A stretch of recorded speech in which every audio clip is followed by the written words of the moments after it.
Bang, dari respon kemarin ada satu yang menarik bahwa motor yang digunakan oleh Peggy Setiawan itu sampai sekarang belum ditemukan. Jadi polisi hanya berdasarkan pada foto dan surat-surat kendaraan yang dimiliki oleh Peggy. Nah, tanggapan Bang Otman gimana, Bang? Kau yang jawab. Bukti sepeda motor. Ya. Itu dari siapa statementnya? Polisi, Bang. Ya kalau yang kami ketahui kan saat itu sepeda motornya sudah disita. 2016. Tahun 2016. Ya, sudah disita. Katanya 2016 motornya sudah disita, tapi nggak tahu di mana sekarang. Iya. Barang bukti sudah nggak ada. Kan barang bukti nggak mungkin udah disita berapa tahun? 7 tahun ya. Jadi intinya begini. Dan ibunya ngakuin juga. Apa? Kalau ada motor Peggy disita dan waktu itu digeledah di rumah saat itu di 2016. Ya. Dan motornya diambil di bawah polisi. Kan sudah diakuin sama ibunya Peggy. Tapi motornya itu sudah nggak ada sekarang. Ya. Iya. Makanya saya bilang dalam prinsip hukum kalau ada keraguan-raguan maka seseorang tidak bisa dipidana. Kalau buktinya tidak lengkap maka belum bisa ditangkap siapa pelakunya DPO ini, termasuk terhadap Peggy. Demikian juga kalau belum pasti fiktif jangan bilang fiktif, kan belum pasti. Sementara putusan pengadilan judulnya demi keadilan berdasarkan ketuhanan yang Maha Esa mengatakan ada 3 pelakunya yang DPO, bukan fiktif. Bang, karena ada keraguan-raguan tadi, ditambah juga dengan masih ada pertanyaan juga di publik soal proses hukum ini, terutama penetapan Peggy sebagai tersangka. Dari pihak keluarga Vina, apakah akan ada upaya untuk berkoordinasi ke Propam Polda Jabar untuk mengusut proses penyelidikan Justru konferensi pers ini kami lakukan agar semua pihak aparat institusi terkait melaksanakan kewenangan masing-masing, termasuk Propam, termasuk Bapak Presiden. Ya, karena dengan konferensi pers begini berarti kan viral, semua orang mendengarkan tanpa harus satu-satu dihadap. Karena ini adalah tanggung jawab dan tugas mereka. Gitu loh. Kalau misalkan memang terbukti Peggy ini merupakan korban salah tangkap, ini hukumannya seperti apa? Ya kita belum bisa ngomong, nanti kan persidangan yang membuktikan. Cuma keluarga sendiri dan dari segi proses pembuktian pun masih sangat meragukan gitu loh. Ya, karena motornya sudah nggak ada. 5 pelaku terpidana mengatakan bukan dia pelakunya. Gitu. Jangan dingin ya, jangan dingin. Gitu loh. Ya kita tunggu aja persidangan nanti.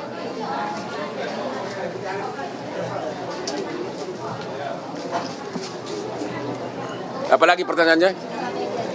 Apalagi?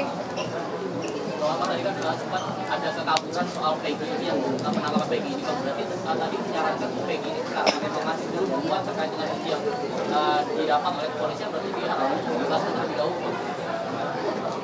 Ya kalau buktinya tidak cukup, memang belum waktunya untuk ditahan.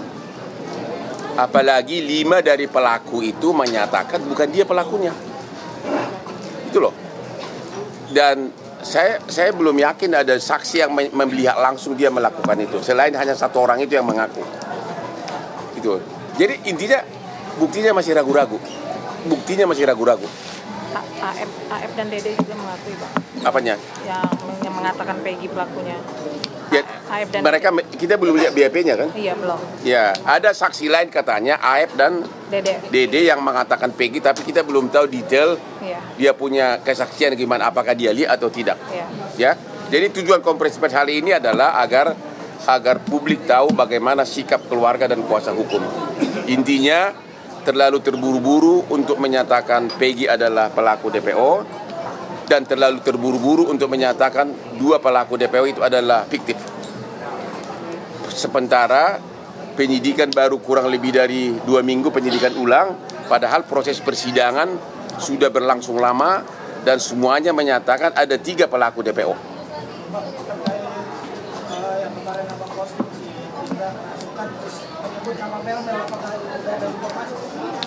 Coba kau yang ngomong. Yang dengar kemarin si Linda datang ke Jakarta karena memang dia mau diperiksa kan. Jadi ketemu dulu dengan tim kuasa hukum, ketemu di apartemen dia tanggal berapa? Hari Sabtu. Tanggal berapa itu? Itu kurang lebih tanggal 19 sana. Hah? Tanggal 19 atau tanggal 20? 25. Kok bisa kerasukan lagi? Itu saya ada di Instagram saya itu, saya posting. Nah, 25 Mei. Kerasukan lagi masuk. Kok bisa juga ya ngikutin udah 8 tahun sampai nyebrang jalan tol itunya almarhum. Ya. Iya, jadi waktu datang ke tempat kami sedang bertemu siang-siang itu tiba-tiba si Linda ini kerasukan secara tiba-tiba.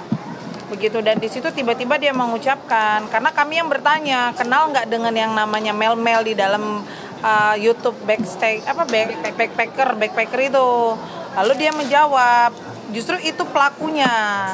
Tolong diperiksa katanya gitu. Hanya itu aja, kami juga belum tahu Mel itu siapa, kita belum tahu. Hanya mengatakan perihal tersebut.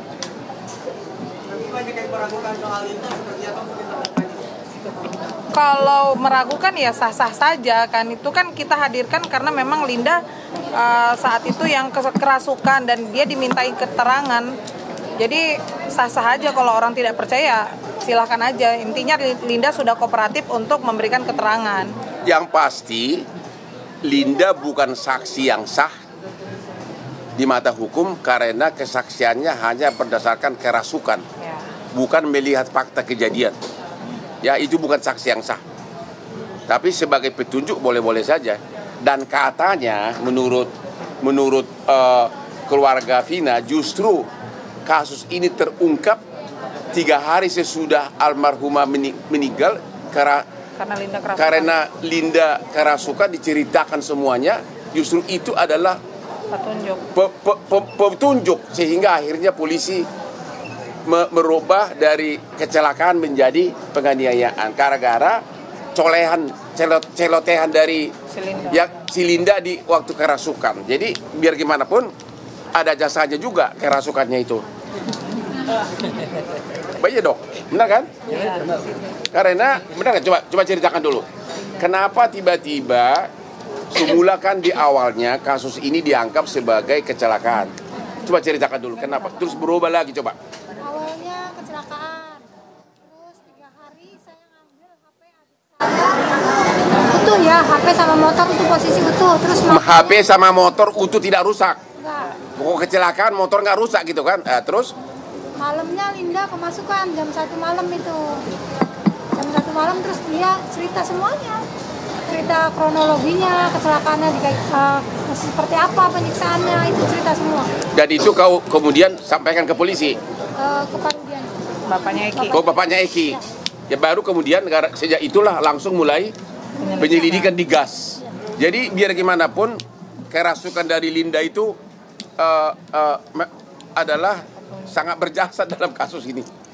Ya, yang saya agak sedikit pertanyakan besar-besaran adalah saya sudah berulang-ulang posting di IG kepada bapaknya Eki ya? Eki. Bapaknya Eki yang almarhum yang laki yang meninggal. Yang bapaknya adalah Kapolsek. Boleh nggak kami komunikasi dengan Pak Rudi agar kita, karena bapaknya dari awal ikut menyelidiki kasus ini. Tapi sampai hari ini bapaknya tidak mau komunikasi dengan kita. Padahal tujuan kita kan untuk menangkap 3 DPO ini. Ada apa hanya Pak Rudi yang bisa jawab. Ini kan kepentingan anaknya kandungnya, bukan kepentingan kami. Ya, almarhum maksudnya. Ya. Ada lagi? Tim kuasa hukum sampai mendatangi atau hanya menghubungi via? Sudah saya posting di Instagram, sudah dapat nomor IG-nya Pak Rudi, saya udah chat tapi nggak dibalas. Dan namanya juga Instagram Hotman, pasti sampai orang di hutan Irian Barat pun buka. Apakah sudah ada tim kuasa hukum yang mendatangi Pak Rudiana seperti apa? Belum ada. Boro-boro dia nggak mau chat aja nggak mau jawab, bagaimana bisa kita mendatangi?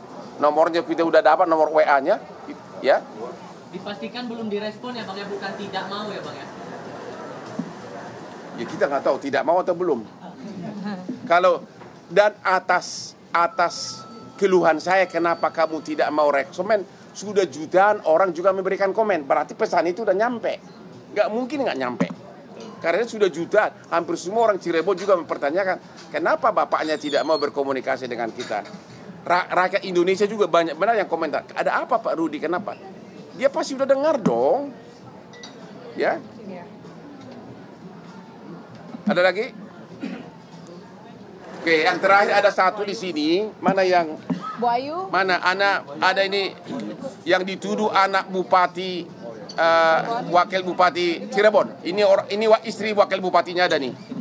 Ya. Mana Bu Ayu nih? Mana?